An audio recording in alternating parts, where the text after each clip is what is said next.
അസ്സലാമു അലൈക്കും വറഹ്മത്തുള്ളാഹി. മനുഷ്യൻ്റെ ഉള്ളിലുള്ള മാനുഷിക മൂല്യങ്ങളെയൊക്കെ വിളിച്ചുണർത്തിക്കൊണ്ട് മുഴുവൻ ജാതി മത നേതാക്കളെയും രാഷ്ട്രീയ സാമൂഹിക നേതാക്കളെയുമൊക്കെ കൈകോർത്ത് പിടിച്ചുകൊണ്ടുള്ള സുന്നി യുവജന സംഘം സംസ്ഥാന general secretary AP Abdul Hakeem അസ്ഹരിയുടെ നേതൃത്വത്തിൽ SYS നടത്തിക്കൊണ്ടിരിക്കുന്ന മാനവ സഞ്ചാരം കേരളീയ ജനമനസ്സുകളെ മുഴുവൻ കീഴടക്കിക്കൊണ്ട് വലിയ മുന്നേറ്റം തുടരുകയാണ്. കഴിഞ്ഞ 16-ാം തീയതി കാസർഗോഡ് നിന്ന് ആരംഭിച്ച മാനവ സഞ്ചാരം തിരുവനന്തപുരത്ത് സമാപിക്കാനിരിക്കുകയാണ്. കേരളത്തിൽ വിപ്ലവകരമായ ചരിത്രപരമായിട്ടുള്ള ഒരു മുന്നേറ്റമാണ് സുന്നി യുവജന സംഘം ഈ മാനവ സഞ്ചാരത്തിലൂടെ സൃഷ്ടിച്ചെടുത്തത്. മാനവ സഞ്ചാരത്തിൻ്റെ ഭാഗമായിട്ടുള്ള സൗഹൃദ നടത്തത്തിൽ വലിയ ജനസഞ്ചയമാണ് എല്ലാ ജില്ലയിലും കാണപ്പെടുന്നത്. കോട്ടക്കലിൽ നടന്ന സൗഹൃദ നടത്തം അതിൽ ഏറ്റവും വലിയ ശ്രദ്ധേയമായ ജനപങ്കാളിത്തമായിരുന്നു. തിരമാല കണക്കെ ജനങ്ങൾ നാഷണൽ ഹൈവേ പരന്നൊഴുകുന്ന കാഴ്ചയാണ് കാണാൻ കഴിഞ്ഞത്. എല്ലാവിധ രാഷ്ട്രീയ നേതാക്കളും മറ്റ് മത നേതാക്കളുമൊക്കെ വലിയ രീതിയിൽ പ്രശംസിക്കുകയും അവരെ ഏറ്റെടുക്കുകയും ചെയ്യുന്നുണ്ട് എന്നുള്ളതാണ് ഈ മാനവ സഞ്ചാരത്തിൻ്റെ ഏറ്റവും വലിയ പ്രത്യേകത. അവരൊക്കെയും പറഞ്ഞുകൊണ്ടിരിക്കുന്നത് എല്ലാ വിഭാഗം ജനങ്ങളെയും ഒരുമിച്ച് കൈകോർത്ത് പിടിക്കാൻ മറ്റാരെ കൊണ്ട് സാധിക്കുമെന്നാണ് അവർ ചോദിക്കുന്നത്. എല്ലാ ജില്ലയിലും നടക്കുന്ന സൗഹൃദ നടത്തത്തിൽ നമ്മൾ കാണുന്നുണ്ട്, മുൻനിരയിൽ തന്നെ എല്ലാവിധ രാഷ്ട്രീയ നേതാക്കന്മാരും മതനേതാക്കളും സാമൂഹിക നേതാക്കളുമൊക്കെ കൈകോർത്ത് പിടിച്ചുകൊണ്ടുള്ള നടത്തം. പരസ്പരം ചിരവൈരികളെപ്പോലെ പോരടിച്ചു കൊണ്ടിരിക്കുന്ന രാഷ്ട്രീയ നേതാക്കന്മാർ വരെ മുന്നിൽ കൈകോർത്ത് പിടിച്ചുകൊണ്ടുള്ള ആ നടത്തം വലിയ ഒരു സുന്ദരമായ കാഴ്ച തന്നെയാണ് കേരളീയ ജനങ്ങൾക്ക് സമ്മാനിക്കുന്നത്. സുന്നി യുവജന സംഘത്തിൻ്റെ 70-ാം വാർഷിക സമ്മേളനത്തിൻ്റെ ഭാഗമായിട്ടാണ് ഈ മാനവ സഞ്ചാരം നടക്കുന്നത്. ഡിസംബർ 27, 28, 29 ദിവസങ്ങളിൽ തൃശ്ശൂരിൽ വെച്ച് നടക്കുന്ന യുവജന സമ്മേളനത്തിൻ്റെ ഭാഗമായിട്ടാണ് ഇങ്ങനൊരു മാനവ സഞ്ചാരം സുന്നി യുവജന സംഘം സംഘടിപ്പിച്ചിട്ടുള്ളത്. SYS മുന്നോട്ട് വെച്ച പ്രമേയം അതും വളരെയധികം ശ്രദ്ധേയമാണ്, ആകർഷണീയമാണ്. ഉത്തരവാദിത്തം മനുഷ്യപ്പറ്റിൻ്റെ രാഷ്ട്രീയം എന്നുള്ളത് എന്തുകൊണ്ടും ഈ കാലഘട്ടത്തിന് അനുയോജ്യമായ, ഈ കാലഘട്ടത്തിന് അനിവാര്യമായ ഒരു പ്രമേയം തന്നെയാണ് ഉത്തരവാദിത്തം മനുഷ്യപ്പറ്റിൻ്റെ രാഷ്ട്രീയം എന്നത്. കാരണം കക്ഷി രാഷ്ട്രീയത്തിൻ്റെ പേര് പറഞ്ഞുകൊണ്ട് പരസ്പരം കലഹിക്കുകയും ആരോപണങ്ങളും വർഗീയ പരാമർശങ്ങളുമൊക്കെയായി കലുഷിതമാണ് നമ്മുടെ നാട്ടിലെ രാഷ്ട്രീയ സാഹചര്യം. കഴിഞ്ഞ കാലങ്ങളിലൊക്കെ നമ്മളത് കണ്ടതാണ്. ഇപ്പോൾ പാലക്കാടും ചേലക്കരയുമൊക്കെ നടന്ന തെരഞ്ഞെടുപ്പിൽ എത്രത്തോളം വലിയ വിവാദങ്ങളാണ് നമ്മുടെ നാട്ടിലുണ്ടായത്. അപ്പോൾ അത്രത്തോളം ഒരു തെരഞ്ഞെടുപ്പ് വരുമ്പോഴേക്കും അതല്ലെങ്കിൽ മറ്റ് എന്തെങ്കിലും ചെറിയ വിവാദങ്ങൾ ഉണ്ടാകുമ്പോഴേക്കും അത് കത്തിപ്പടർന്നുകൊണ്ട് വലിയ രീതിയിലുള്ള രാഷ്ട്രീയ കലുഷിത സാഹചര്യമാണ് നമ്മുടെ നാട്ടിലുള്ളത്. പ്രതിപക്ഷം ഭരണപക്ഷത്തെയും ഭരണപക്ഷം പ്രതിപക്ഷത്തെയും വലിയ രീതിയിൽ ആരോപണങ്ങളും പ്രത്യാരോപണങ്ങളൊക്കെ ആയിട്ട് നമ്മുടെ രാഷ്ട്രീയ സാഹചര്യം അങ്ങേയറ്റം മലീമസമായിക്കൊണ്ടിരിക്കുന്ന ഈ സാഹചര്യത്തിൽ ഉത്തരവാദിത്യം മനുഷ്യപ്പറ്റിൻ്റെ രാഷ്ട്രീയം എന്ന പ്രമേയത്തിന് വളരെയധികം പ്രസക്തിയുണ്ട്. നിലവിലെ രാഷ്ട്രീയ സാഹചര്യങ്ങളിൽ നമ്മുടെ യുവാക്കൾക്കൊക്കെ അരാഷ്ട്രീയതയാണ് വളർന്നുകൊണ്ടിരിക്കുന്നത്. രാഷ്ട്രീയ ബോധം തീരെ ഇല്ലാതെ അരാഷ്ട്രീയത വളർന്നുകൊണ്ടിരിക്കുന്ന യുവാക്കൾക്ക് ഒരു പക്ഷേ ഈ ഒരു മാനവ സഞ്ചാരം വളരെയധികം ഉപകാരപ്പെടുമെന്ന് തീർച്ചയാണ്. ഇന്നത്തെ രാഷ്ട്രീയ സാഹചര്യം എന്താണ്?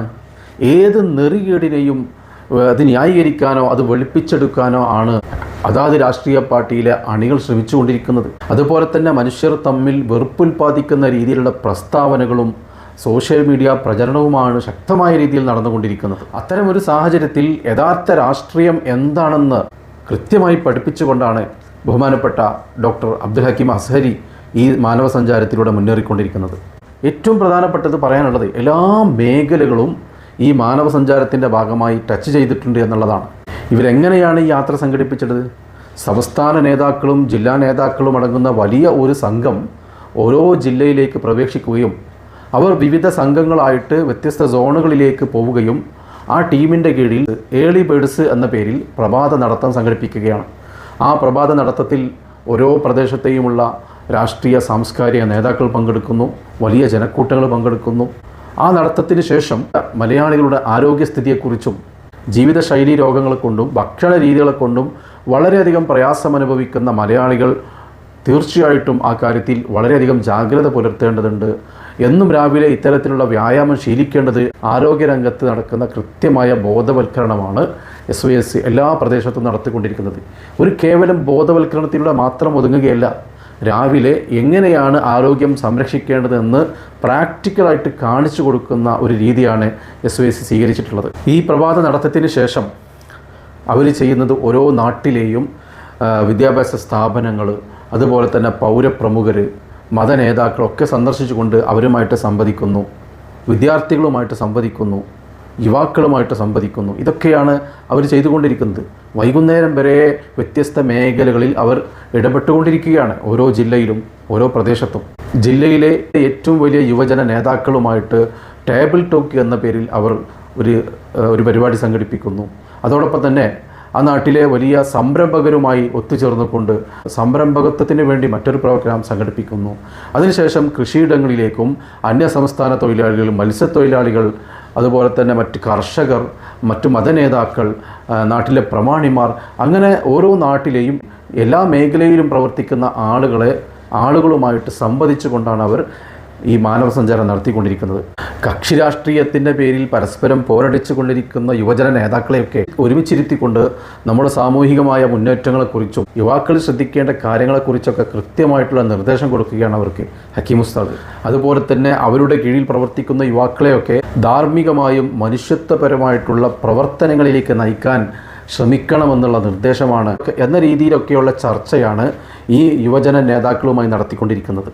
അത്തരത്തിൽ യുവാക്കളെ ധാർമ്മികമായിട്ട് മുന്നേറാൻ വേണ്ടി എന്ത് സഹായവും പിന്തുണയും നൽകാമെന്നുള്ള വാഗ്ദാനവും അവർക്ക് കൊടുക്കുന്നുണ്ട്. അതിനുശേഷം മാധ്യമ വിരുന്ന് സംഘടിപ്പിക്കുന്നു. മാധ്യമപ്രവർത്തകരെ ഒരുമിച്ച് കൂട്ടിക്കൊണ്ട് നമ്മുടെ മാധ്യമ ലോകത്ത് നടന്നുകൊണ്ടിരിക്കുന്ന അധാർമിക പ്രവർത്തനങ്ങളെ കുറിച്ച് അവർക്ക് ബോധ്യപ്പെടുത്തി കൊടുക്കുകയും കേവലം റീച്ച് കൂട്ടാൻ വേണ്ടി എന്തും വാർത്ത കൊടുക്കുന്ന ഒരു സാഹചര്യം ഒഴിവാക്കണമെന്നൊക്കെ അവരോട് ആവശ്യപ്പെടുകയാണ്. കഴിഞ്ഞ കാലങ്ങളിലൊക്കെ റീച്ച് മാത്രം ലക്ഷ്യം വെച്ചുകൊണ്ട് ഒരുപാട് അനാവശ്യ വിവാദങ്ങൾ ഉണ്ടാക്കുന്ന ഒരു സാഹചര്യം മാധ്യമങ്ങളിൽ നമ്മൾ കാണുകയുണ്ടായി. അത്തരം സാഹചര്യങ്ങൾ ഒഴിവാക്കി ചെറിയ ചെറിയ പ്രശ്നങ്ങൾ പർവ്വതീകരിച്ച് ജനങ്ങളുടെ മുഴുവൻ ചർച്ച ആ ഒരു വിഷയത്തിലേക്ക് കൊണ്ടുവരികയും ചെയ്യുന്നത് അത്ര നല്ലതല്ല എന്ന് അവരെ ബോധ്യപ്പെടുത്തി കൊടുക്കുന്നുണ്ട്. മനുഷ്യനെ നന്മയിലേക്ക് പ്രചോദനം നൽകുന്ന രീതിയിലുള്ള വാർത്തകൾക്ക് പ്രാധാന്യം കൊടുക്കണമെന്നും എന്നൊക്കെയാണ് മാധ്യമപ്രവർത്തകരോട് ബഹുമാനപ്പെട്ട ഹക്കീം ഉസ്താദിൻ്റെ നേതൃത്വത്തിൽ ചർച്ച ചെയ്യുന്നത്. എവിടെയെങ്കിലും നടക്കുന്ന ഒറ്റപ്പെട്ട അധാർമിക പ്രവർത്തനങ്ങൾ വലിയ വാർത്തയാക്കി എല്ലാവരുടെയും ശ്രദ്ധ അതിലേക്ക് ക്ഷണിച്ച് അവരെ കൂടി അത്തരം തിന്മകളിലേക്ക് വലിച്ചെറിക്കുന്ന ആ ഒരു പരിപാടി മാധ്യമപ്രവർത്തനത്തിൽ നിന്ന് ഒഴിവാക്കണമെന്ന് അവരോട് അപേക്ഷിക്കുകയാണ്. പിന്നെ നടത്തുന്നത് നമ്മുടെ നാട്ടിലെ വ്യത്യസ്ത സംരംഭകരുമായിട്ടുള്ള ചർച്ചയാണ്. എന്താണ് അവരോട് പറയുന്നത്? നമ്മൾ നടത്തുന്ന ഓരോ സംരംഭവും അത് ഈ നാടിനും ഈ സമൂഹത്തിനും ഉപകരിക്കുന്ന രീതിയിലാവണം.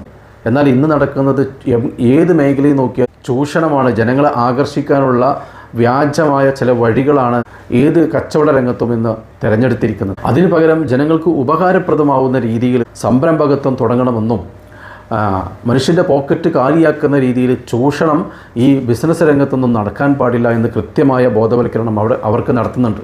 അതിനുശേഷം സാമൂഹിക സാംസ്കാരിക നേതാക്കൾ, രാഷ്ട്രീയ നേതാക്കൾ അവരെയൊക്കെ സമീപിച്ചുകൊണ്ട് അവരുടെ കീഴിലുള്ള യുവസമൂഹത്തെ ധാർമ്മികമായി ചിന്തിക്കാനുള്ള പ്രേരണ നൽകണമെന്നും സൗഹാർദ്ദവും അവർക്കിടയിലുള്ള സൗഹാർദ്ദവും സ്നേഹവും നിലനിർത്താൻ വേണ്ടിയുള്ള എല്ലാ പ്രവർത്തനങ്ങളും നടത്തണമെന്നും അത്തരത്തിലുള്ള പ്രവർത്തനങ്ങൾക്ക് നേതൃത്വം നൽകണമെന്നൊക്കെയാണ് SYS അവരോട് ആവശ്യപ്പെടുന്നത്.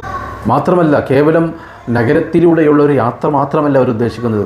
ഉൾനാടുകളിലേക്കും കൃഷിസ്ഥലങ്ങളിലേക്കൊക്കെ ഇറങ്ങിച്ചെന്നുകൊണ്ട് കർഷകരുമായിട്ട് സംവദിക്കുകയും അവരുടെ പ്രശ്നങ്ങൾ ചോദിച്ചറിയുകയും നമ്മുടെ നാട്ടിലെ കാർഷിക മേഖലയെക്കുറിച്ചൊക്കെ നന്നായിട്ട് പഠിക്കുകയും ചെയ്യുന്നുണ്ട്. അസ്തമിച്ചുകൊണ്ടിരിക്കുന്ന കാർഷിക മേഖലയെ അന്യം നിന്നു പോകുന്ന യുവ കർഷകരെയൊക്കെ അവർക്ക് വലിയ ആത്മവിശ്വാസം നൽകുന്ന രീതിയിൽ കർഷക രംഗത്തേക്ക് അവരെ തിരിച്ചു കൊണ്ടുവരാനും കാർഷിക മേഖല കൂടുതൽ ജനങ്ങൾക്ക് ആകർഷിക്കുന്ന രീതിയിൽ അവതരിപ്പിക്കാനൊക്കെയാണ് SYS ഈ യാത്രയിലൂടെ ലക്ഷ്യം വെക്കുന്നത്.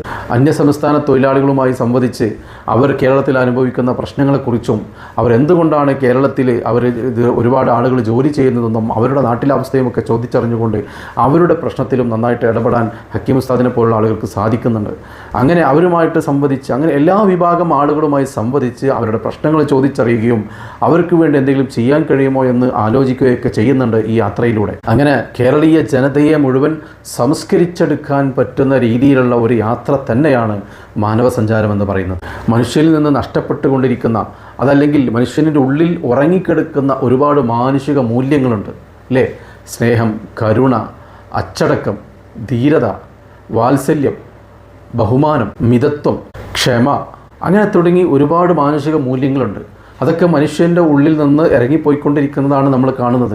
അത്തരത്തിലുള്ള മാനുഷിക മൂല്യങ്ങൾ തിരിച്ചു കൊണ്ടുവരാനും അല്ലെങ്കിൽ അതിനൊക്കെ പുനർജീവൻ കൊടുക്കാനുമാണ് SYC മാനവ സഞ്ചാരത്തിലൂടെ ശ്രമിച്ചുകൊണ്ടിരിക്കുന്നത്. അത്തരത്തിലുള്ള പ്രവർത്തനങ്ങളും പ്രസംഗങ്ങളുമാണ് എല്ലാ വേദികളിൽ നിന്നും നമ്മൾ കേട്ടുകൊണ്ടിരിക്കുന്നത്. രാഷ്ട്രീയത്തിൻ്റെ പേരിലുള്ള വിഭജനവും വർഗീയതയുമൊക്കെ ഒഴിവാക്കിയിട്ട് രാഷ്ട്രീയമായിട്ടുള്ള ആശയ സംവാദങ്ങൾ ആരോഗ്യകരമായ രീതിയിൽ നടത്താനുള്ള ചർച്ചകൾ നടക്കുന്നുണ്ട്.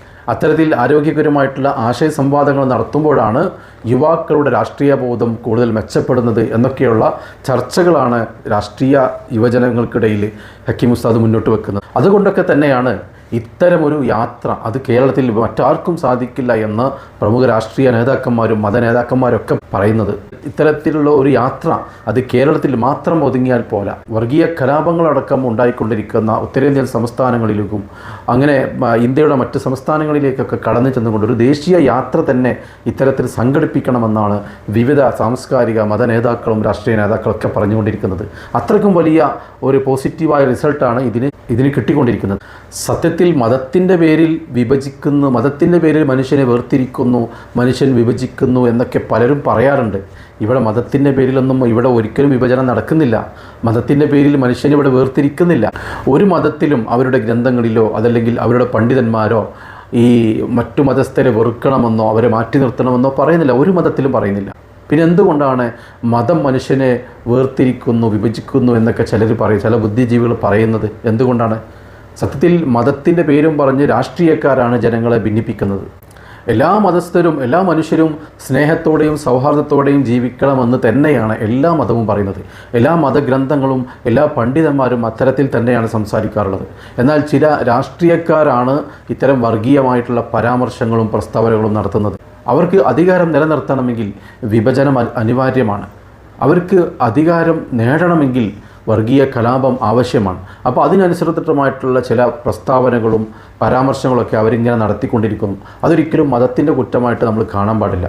ഇവിടെ ഏതെങ്കിലും മതനേതാക്കൾ പരസ്പരം കലഹിക്കുകയോ വിമർശിക്കുകയോ ചെയ്യുന്നുണ്ടോ? രാഷ്ട്രീയ നേതാക്കൾ പരസ്പരം വിമർശിക്കുന്നു, പരസ്പരം പോരടിക്കുന്നു ഒക്കെ നമ്മൾ കാണുന്നുണ്ട്. അതുപോലെ ഏതെങ്കിലും മതനേതാക്കൾ പരസ്പരം കലഹിക്കുകയോ വിമർശിക്കുകയോ ആരോപണ പ്രത്യാരോപണങ്ങൾ നടത്തുകയോ ചെയ്യുന്നുണ്ടോ? ഇല്ലല്ലോ, അങ്ങനെ നമ്മൾ കാണുന്നില്ല. എന്നിട്ടും ഇവരൊക്കെ പറയുന്നു, ബുദ്ധിജീവികളൊക്കെ പറയുന്നു മതം മനുഷ്യനെ വേർതിരിക്കുന്നു എന്ന്. എന്തടിസ്ഥാനത്തിലാണ് ഇവരിത് പറയുന്നത് എന്തെന്നറിയില്ല.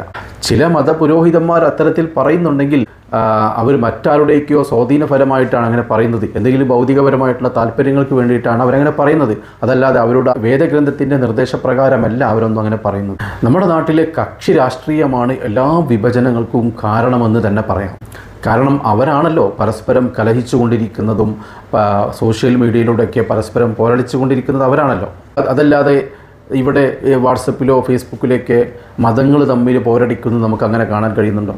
എന്നാൽ എല്ലാ പ്രദേശത്തും വാട്സപ്പിലൂടെ കക്ഷി രാഷ്ട്രീയക്കാർ പരസ്പരം കലഹിക്കുന്നതും പോരടിക്കുന്നതാണ് നമ്മൾ കാണുന്നത്. കാരണം കക്ഷി രാഷ്ട്രീയക്കാർക്ക് അധികാരം നേടണമെങ്കിൽ അതല്ലെങ്കിൽ ഭരണം നിലനിർത്തണമെങ്കിൽ ജനങ്ങളെ വിഭജിച്ചേ പറ്റൂ. ഗുജറാത്തിൽ നടന്ന കലാപവും മണിപ്പൂരിൽ നടന്ന കലാപവും ഒക്കെ അധികാരത്തിൻ്റെ പേരിലാണല്ലോ. അവർക്ക് അധികാരം നേടാനോ നിലനിർത്താനോ വേണ്ടിയിട്ടാണ് ഈ ഇങ്ങനൊരു വിഭജനവും കലാപമൊക്കെ നടന്നുകൊണ്ടിരിക്കുന്നത്. ആൾക്കൂട്ട കൊലപാതകങ്ങളൊക്കെയാണ് ഇപ്പോൾ നടന്നുകൊണ്ടിരിക്കുന്നത്. ഇതൊക്കെയും അധികാരം ലക്ഷ്യം വെച്ച് തന്നെയാണ്. അതിന് ഏറ്റവും മുൻപന്തിയിൽ നിൽക്കുന്നവരാണ് സംഘപരിവാർ RSS പ്രവർത്തകരെന്ന് പറയുന്നത്. ഇന്ന് ഇന്ത്യയിൽ നടക്കുന്ന സർവ്വ കലാപങ്ങളുടെയും ആൾക്കൂട്ട കൊലപാതകങ്ങളുടെയൊക്കെ പിന്നിൽ സംഘപരിവാർ തന്നെയാണ് എന്ന് നിഷ്പ്രയാസം നമുക്ക് പറയാൻ സാധിക്കും. അതല്ലാതെ ഏതെങ്കിലും മതപണ്ഡിതൻ്റെ നിർദ്ദേശപ്രകാരം അതല്ലെങ്കിൽ വേദഗ്രന്ഥത്തിൽ പറഞ്ഞത് പ്രകാരം ഇവിടെ എന്തെങ്കിലും കലാപങ്ങൾ എന്തെങ്കിലും നടന്നിട്ടുണ്ടോ? എന്തെങ്കിലും ആൾക്കൂട്ട കൊലപാതകങ്ങൾ നടന്നിട്ടുണ്ടോ? ഇല്ല, അങ്ങനെ നടന്നിട്ടേ ഇല്ല. ഒരാൾക്കും ചൂണ്ടിക്കാണിക്കാൻ കഴിയില്ലത്. ചേര രാജാക്കന്മാരും സാമൂതിരി രാജാക്കന്മാരും മുഗൾ ചക്രവർത്തിമാരൊക്കെ ഇവിടെ ഭരിച്ചിട്ടുണ്ട്. അവർ മതസൗഹാർദ്ദത്തിനാണ് അവർ കൂടുതൽ പ്രോത്സാഹനം കൊടുത്തിട്ടുള്ളത്. അല്ലാതെ ജനങ്ങളെ വിഭജിക്കാനോ പരസ്പരം കലഹിക്കാനോ ഉള്ള ഒരു പ്രോത്സാഹനം അവരാരും കൊടുത്തിട്ടില്ല. ടിപ്പു സുൽത്താനും മമ്പറും തങ്ങളൊക്കെയും വലിയ മതസൗഹാർദ്ദത്തിനായിരുന്നു പ്രോത്സാഹനം തന്നിരുന്നത്. അവർ വലിയ വർഗീയവാദികളായിരുന്നുവെങ്കിൽ നമുക്ക് അത്തരത്തിലുള്ള എന്തെങ്കിലും സംഭവങ്ങൾ ചരിത്രത്തിൽ നമുക്ക് കാണാൻ കഴിയില്ലല്ലോ. അക്ബർ ചക്രവർത്തിയൊക്കെ വലിയ വർഗീയവാദിയായിട്ട് ചിത്രീകരിക്കുന്നുണ്ട്. പക്ഷേ ചരിത്ര യാഥാർത്ഥ്യങ്ങൾ നോക്കുമ്പോൾ അവരൊക്കെയും വലിയ മതസൗഹാർദ്ദത്തിൻ്റെ ആളുകളായിരുന്നു. അവരോട് ഒട്ടുനിന്നിരുന്നത് അമുസ്ലിങ്ങളായിരുന്നു എന്നാണ് ചരിത്രങ്ങൾ കാണാൻ കഴിയുന്നത്. അപ്പോൾ മുൻകഴിഞ്ഞു പോയ രാജാക്കന്മാരും രാഷ്ട്ര നേതാക്കന്മാരൊക്കെയും മതസൗഹാർദ്ദത്തിനായിരുന്നു കൂടുതൽ പ്രോത്സാഹനം കൊടുത്തിരുന്നത് എന്ന് നമുക്ക് കാണാൻ കഴിയും. അവരാരും അപരബദ്ധ വിദ്വേഷം നമ്മൾ പഠിപ്പിച്ചിട്ടേ ഇല്ല എന്നുള്ളതാണ് വസ്തുത. അതുമാത്രമല്ല, ഈ മതങ്ങളെ ചില രാഷ്ട്രീയക്കാർ അവരുടെ രാഷ്ട്രീയ നേട്ടത്തിന് വേണ്ടി ഉപയോഗിക്കുമ്പോഴാണല്ലോ ഇവിടെ മതത്തിൽ പ്രശ്നമുണ്ടാകുന്നത്. അതൊക്കെ അധികാരത്തിന് വേണ്ടിയിട്ടാണ്. അപ്പോൾ അത്തരത്തിലുള്ള കക്ഷി രാഷ്ട്രീയമാണ് മതം അവരുടെ രാഷ്ട്രീയ ലാഭത്തിന് വേണ്ടി ഉപയോഗിക്കുമ്പോഴാണ് മനുഷ്യർ തമ്മിലുള്ള വെറുപ്പുണ്ടാവുന്നത്, മനുഷ്യർ തമ്മിലുള്ള അകൽച്ച ഉണ്ടാവുന്നത്. കക്ഷി രാഷ്ട്രീയത്തിൻ്റെ ഉപരിയായിട്ട് ഈ മനുഷ്യനും ഈ നാടിനും സമൂഹത്തിനും വേണ്ടിയുള്ള രാഷ്ട്രീയമെന്ന് പറയുന്നത് അത് മനുഷ്യപ്പറ്റിൻ്റെ രാഷ്ട്രീയമാണ്. ആ ഒരു സന്ദേശമാണ്, ആ ഒരു പ്രമേയമാണ് ഈ മാനവ സഞ്ചാരത്തിലൂടെ സുന്നി യുവജന സംഘം ഉയർത്തിപ്പിടിക്കുന്നത്. ഈ ഒരു പ്രമേയം കേരളീയ ജനതയെ മുഴുവൻ ബോധ്യപ്പെടുത്തിക്കൊണ്ടുള്ള ഒരു സഞ്ചാരം തന്നെയാണ് ഈ മാനവ സഞ്ചാരത്തിലൂടെ നമുക്ക് കാണാൻ കഴിയുന്നത്. ഈ മനുഷ്യൻ്റെ ഉള്ളിൽ ഉറങ്ങിക്കൊടുക്കുന്ന ഇത്തരം മൂല്യങ്ങൾ അവരുടെ പ്രവർത്തന പദത്തിൽ കൊണ്ടുവരാൻ വേണ്ടിയിട്ടാണ് ജാഥ സംഘടിപ്പിക്കുന്നതെന്ന് ജാഥ ക്യാപ്റ്റനായ മുഹമ്മദ് അബ്ദുൽ ഹക്കീം അസ്ഹരി പല വേദികളിലും പറഞ്ഞിട്ടുണ്ട്. ഇതൊക്കെ കൊണ്ട് തന്നെയാണ് എല്ലാവരും ഇത് ഏറ്റെടുക്കുന്നത്. ഏതായാലും കേരളത്തിൽ ഈ മാനവ സഞ്ചാരം ചരിത്രം സൃഷ്ടിക്കുമെന്ന് ഉറപ്പാണ്. വലിയ മുന്നേറ്റമുണ്ടാക്കാൻ, വലിയ വിപ്ലവകരമായിട്ടുള്ള മുന്നേറ്റമുണ്ടാക്കാൻ ഈ മാനവ സഞ്ചാരത്തിന് കഴിയുമെന്നുള്ള കാര്യം ഉറപ്പാണ് എന്ന് മാത്രം പറഞ്ഞുകൊണ്ട് ഞാൻ അവസാനിപ്പിക്കുന്നു. അസ്സലാമു അലൈക്കും വറഹ്മത്തുള്ളാഹി.